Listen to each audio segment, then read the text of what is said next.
Ναι.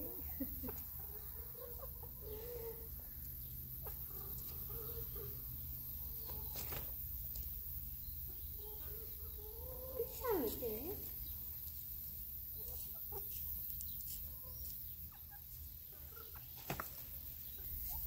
Για να δούμε, σήμερα έχουμε αυγουλάκια. 2 αυγουλάκια. Πείτε μου, υπάρχει πιο ωραίο πράγμα να σηκώνεσαι το πρωί, να παίρνεις τα φρέσκα αυγουλάκια από το δικό σου κοτέτσι, από τις δικές σου κοτούλες και να κάνεις πρωινό με αυγουλάκια χωρίς ορμόνες, χωρίς δεν ξέρω κι εγώ τι βάζουνε σε αυτά που παίρνουμε από το σούπερ μάρκετ. Δεν είναι τέλειο?